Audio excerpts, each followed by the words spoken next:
Assalamualaikum warahmatullahi wabarakatuh. Perkenalkan, nama saya Alisa Rawati dengan NIM 22193100. Di sini saya akan menjelaskan apa yang dimaksud dengan pegadaian. Pegadaian adalah sebuah lembaga yang menawarkan jasa pinjaman uang kepada masyarakat dengan menjadikan benda miliknya sebagai jaminan. Barang yang dijadikan jaminan tersebut dapat ditebus kembali setelah pinjaman tersebut dilunasi. Nama saya Ferdiana dengan NIM 22192091. Di sini saya akan menjelaskan apa itu manfaat pegadaian. Yang pertama, mengatasi masalah tanpa masalah. Maksudnya, salah satu logo atau moto dari pegadaian adalah dapat mengatasi masalah tanpa masalah. Yang kedua, memberikan dana tunai dengan cepat. Anda membutuhkan dana tunai dengan cepat, pergilah ke pegadaian. Meskipun dana yang diperoleh tidak berjumlah besar, namun demikian proses yang cepat dan juga tidak rumit merupakan salah satu keunggulan dari pegadaian. Yang ketiga, tidak perlu menjual barang kesayangan Anda. Maksudnya itu, ketika Anda sedang kesulitan, tidak perlu Anda berpikir untuk menjual barang atau apapun yang menurut Anda berharga atau ya bisa dimaksud dengan benda kesayangan. Yang keempat, dapat menjadi lokasi transaksi logam mulia. Maksudnya jika Anda ingin melakukan transaksi logam mulia untuk kepentingan investasi, Anda pun juga dapat melakukan di pegadaian. Yang kelima, memiliki laboratorium pengujian batu mulia dan wewenang pembuatan sertifikat. Yang keenam, membantu keperluan dana mendadak dalam jumlah yang cukup besar. Yang ketujuh, angsuran atau cicilan ringan. Manfaat pegadaian lainnya adalah angsuran dan juga cicilan yang serta tidak memberikan keberatan. Yang ke-8, menenangkan hati yang dapat memanfaatkan layanan pegadaian ini dapat membantu menenangkan hati sehingga kita merasa tenang karena kita sudah bisa memperoleh dana. Baik, bismillahirrahmanirrahim. Perkenalkan, saya Tiara Maria dengan NIM 2219209062. Di sini saya akan menjelaskan tentang syarat untuk melakukan gadai di pegadaian. Yang pertama, dalam hal melakukan gadai emas atau perhiasan di pegadaian, Anda harus menerapkan syarat yang cukup mudah dengan membawa yang pertama KTP atau kartu identitas, terus yang kedua barang jaminannya. Kemudian, jika menggadai barang elektronik contohnya seperti handphone, Anda hanya harus menerapkan sejumlah syarat. Yang pertama, memiliki dan membawa KTP atau paspor yang masih berlaku. Kemudian yang kedua, HP yang akan dijadikan jaminan harus dalam kondisi yang masih baik dan tahun produksinya masih dalam atau kurang dari 1 tahun ke belakang. Kemudian yang ketiga, HP masih memiliki box atau kardus dan chargernya. Terus yang terakhir, mengisi lengkap formulir pengajuan gadai. Pastikan untuk memenuhi semua persyaratan ini dengan baik agar proses gadainya bisa berjalan dengan lancar.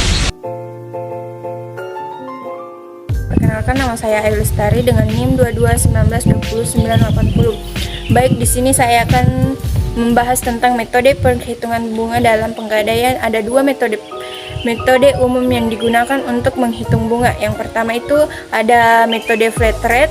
Dalam metode ini, bunga dihitung berdasarkan jumlah pinjaman awal. Jadi, bunga yang harus dibayarkan tetap sama sepanjang jangka waktu pinjaman, meskipun saldo pinjaman berkurang karena pembayaran angsuran. Yang kedua, metode efektif. Dalam metode ini, bunga dihitung berdasarkan saldo pinjaman yang belum dilunasi pada setiap periode pembayaran.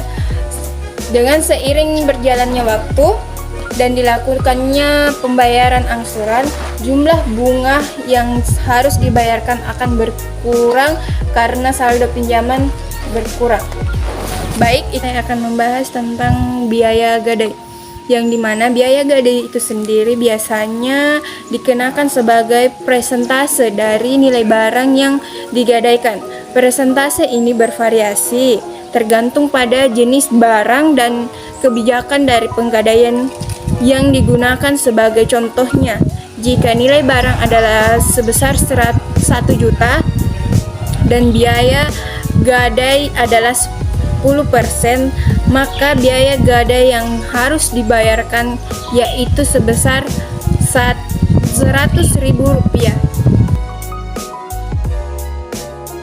Perkenalkan, saya atas nama Ali Selamat, NIM 221920984. Oke, di sini saya bakal ngejelasin bagaimana caranya kita menggadai emas di Pegadaian. Sebelum datang di kantor Pegadaian, kalian jangan lupa membawa KTP atau kartu identitas dan emas atau logam mulia yang ingin digadai. Oke, untuk lebih jelasnya kita langsung masuk ke caranya. Langkah pertama, kita harus mengisi formulir data diri dan barang yang ingin kita gadai, seperti KTP, nomor handphone, dan alamat. Langkah kedua, kita melakukan penyerahan formulir dan barang yang ingin kita gadai ke petugas. Nah, di langkah ketiga, petugas akan melakukan pencocokan dan pengesahan tanda tangan pada nota barang gadai. Setelah pencocokan dan pengesahan dilakukan dan barang gadai diterima, kita tinggal mengambil uang di kasir. Pengambilan uang di kasir ini bisa dilakukan secara transfer maupun cash ya teman-teman. Nah, itulah tadi beberapa cara untuk menggadai emas di Pegadaian. Oke, saya Ali Selamat pamit undur diri dan saya akan memberikan kesempatan kepada teman kelompok saya untuk ngejelasin bagaimana caranya menggadai barang-barang elektronik di Pegadaian.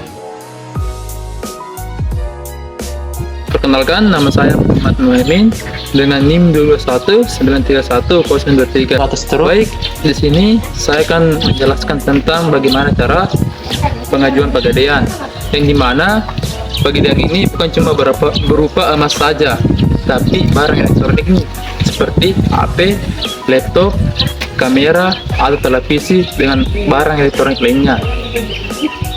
Sebelum melakukan pengajuan Pegadaian, saya sekedar mengingatkan kalian harus membawa seperti KTP, kartu identitas, atau barang yang akan digadaikan seperti dos, charger, atau HP-nya.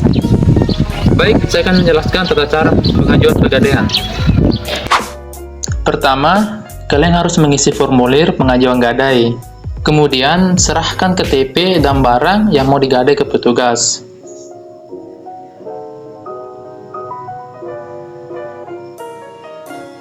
Petugas akan memeriksa barang pengajuan gadai. Setelah barang selesai diperiksa, petugas akan menawarkan plafon uang pinjaman. Jika pengajuan dana diterima, nasabah diminta untuk menandatangani surat bukti gadai atau SBG. Surat bukti gadai ini wajib disimpan dan dibawa saat melakukan pembayaran gadai atau menebus barang. Berikutnya, nasabah akan mendapatkan bukti yang membuat detail harga dan tanggal jatuh tempo. Terakhir, uang hasil gadai bisa diterima nasabah secara tunai maupun transfer.